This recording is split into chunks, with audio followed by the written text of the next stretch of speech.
A mass arrest occurs when police apprehend large numbers of suspects at once. This sometimes occurs at protests.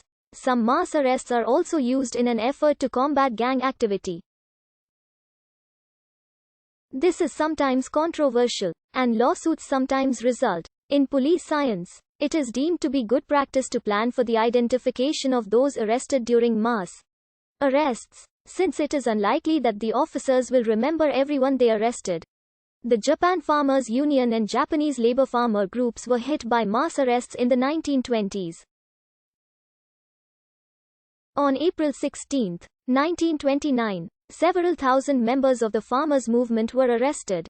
Following World War II, mass arrests of actual and suspected quislings occurred in Norway.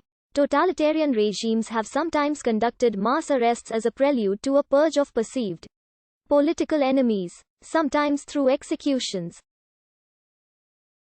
On March 10, 2010, a mass crackdown was initiated to thwart a planned peaceful Million March to be conducted in a South Indian state capital of Hyderabad, demanding formation of a new federal unit. More than 100,000 Telangana people were taken into custody by a police force controlled by the coastal Andhra elites. The 2010 G20 Toronto summit was witness to the largest mass arrest in Canadian history. In December 1964, the University of California, Berkeley was disrupted by a mass student sit-in in the administration building and by mass arrests of 700 students. Beginning on May 3, 1971, 3 days into the 1971 May Day protests, a series of large-scale civil disobedience actions in Washington, D.C. massive arrest sweeps begin. In a few days over 12,000 are arrested, the largest mass arrest in U.S. history. Former American President Jimmy Carter said in regards to the racial conflicts of the time, "I would be opposed to mass arrest. And I would be opposed to preventive detention. But I think that the abuses in the past have in many cases exacerbated the disharmonies that brought about demonstrations. And I think that arrest or large numbers of people without warrants is a contrary to our best systems of justice." A famous mass arrest occurred on September 27, 2002, in Washington, D.C., in which several hundred anti-World Bank, International Monetary Fund protesters, journalists and bystanders were systematically arrested by police and charged with failure to obey a police order. A class action lawsuit against the government ensued. Preemptive mass arrests have also sometimes been criticized.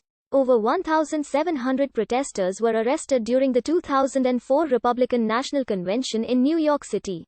On October 1, 2011, more than 700 protesters with the Occupy Wall Street movement were arrested while attempting to march across the bridge on the roadway.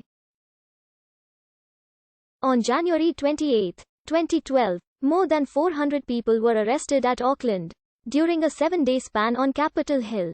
From April 11 through April 18, 2016, police arrested approximately 1,240 people who were demonstrating for reforms to how Americans vote and campaign in elections. On November 4, 2020, 646 protesters were arrested on Highway 94 in Minneapolis. Indiscriminate mass arrests were designated a war crime in 1944 by a Commission on War Crimes, created by the London International Assembly. Tar was one of 2 items added by that commission to the list of war crimes that had been drawn up by the Commission on the Responsibility of the Authors of the War and on Enforcement of Penalties. In 1919, specifically, indiscriminate mass arrests for the purpose of terrorizing the population were designated as war crimes by the Commission. At the Netherlands Temporary Court-Martial in 1947, several members of the Tokatij in the Netherlands East Indies were accused of the war crime of indiscriminate mass arrests. The applicable legislation used by the court was the NI Statute Book Decree No. 44 of 1946, whose definition of war crimes paralleled the Commission's list specifically. Item number 34 of the enumerated list of war crimes under the NI legislation was indiscriminate mass arrests for the purpose of terrorizing the population, whether described as taking hostages or not.